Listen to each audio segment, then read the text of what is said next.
Hovey's Hobo Soup. William Hovey Smith, 2026. This is Hovey Smith, the Backyard Sportsman. And I recently visited a friend in Atlanta, and he had cooked a whole pork loin. And this was more pork than he knew what to do with. So he gave me a portion of it, and we are going to use this to make a Hovey's Hobo Soup, whose vintage goes back in my life to about the 1950s. And what this is a conglomeration of whatever you have in hand to make the most inexpensive meal that you can manage that tastes like something. And so we're going to use this pork loin and all these ingredients on the table, canned goods, rice, pepper, bay leaves, canned tomatoes, fresh tomatoes, apricots, onion, always onion, and make something worth eating. And I'm going to take you through this step by step. The preparation of the vegetables and the fruit I'm going to use takes longer, and so we're going to get started on that and put the meat in the refrigerator for a time until we actually get the other material pre-prepared. We're going to saute the onions. We're going to add some bean dip that I previously made as a thickener. We also have some peppers to work up and an avocado that are going into this mix. I'm cutting the potatoes into rounds and then taking those and cutting them into quarters. The idea being to give a maximum surface area so we can get a little browning and cooking on them to improve the taste.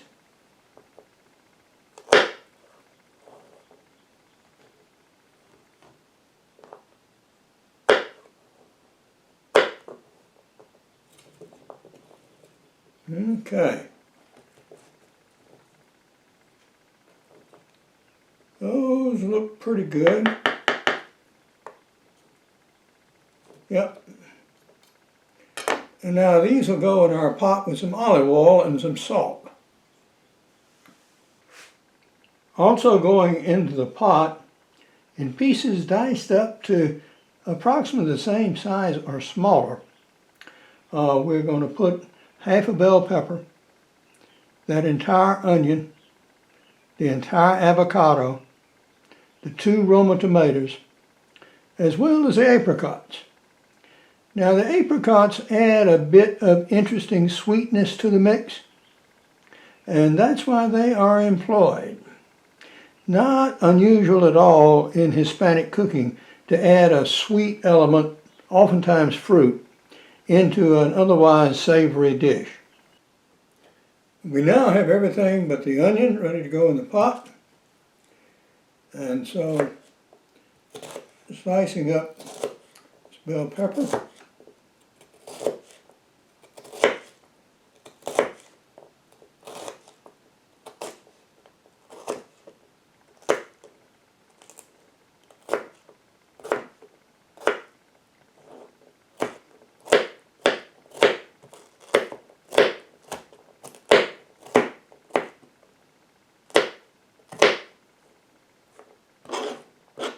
Okay, we're going to add this to the pot, and then when we turn it on, all of this moisture containing stuff can come up to heat at the same time.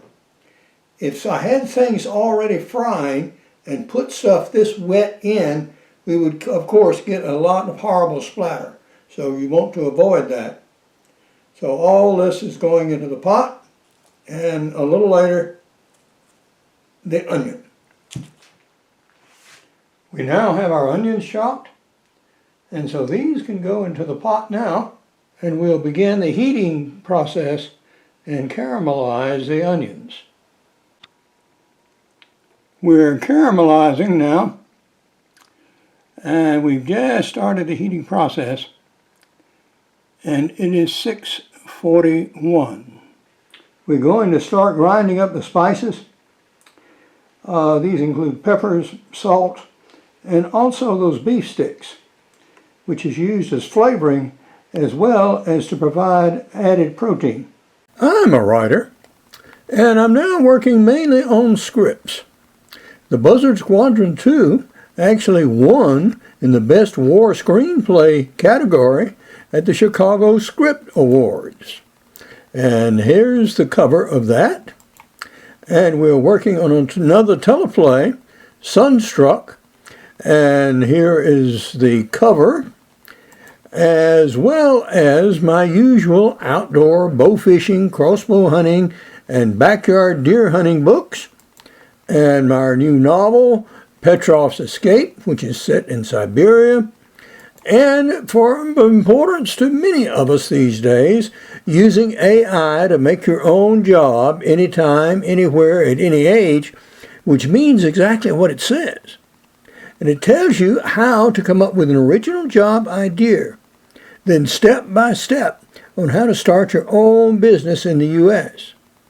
And write a patent if you have to, or even write a book. All for less than $5 as an ebook on Amazon.com today. So go get that one, because God knows we are in the most unsettled work environment there ever was. Now it's 7:02. You see liquid coming up, and we've added our bean paste here, as well as our beef sticks. And we're going to stir these in and get the meat, that is the pork, ready for addition to the meal. This backstrap has very little fat. Consequently, I'm cutting it into very small pieces. This is the reason you put barbecue sauce on pork, because basically the meat itself has very little taste. And that's the reason strong sauces in all cultures are used with pork. We've added the canned ingredients, including a pound can of black beans, can of tomato sauce, can of stewed tomatoes, and a can of collard greens, and 2 of those large collard green cans full of water. The mushrooms we'll add later. We also put 4 bay leaves in the mix. Now the rice we'll add after the potatoes have softened a little bit more. They're not quite ready yet.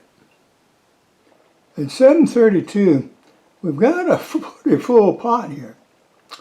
And we're keeping a close eye on at least it boil over. It hasn't gotten yet to boiling temperature after all those canned ingredients were added, but it's now 7:32. But we are making progress. The rice is now nicely fluffed up. It is time to test and add seasoning, if any.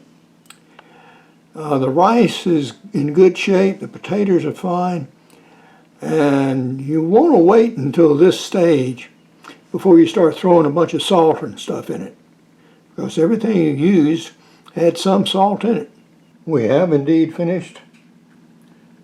So far as Hovey's Hobo stew is concerned, it turned out excellent. The vegetables are distinct. They're not cooked to mush.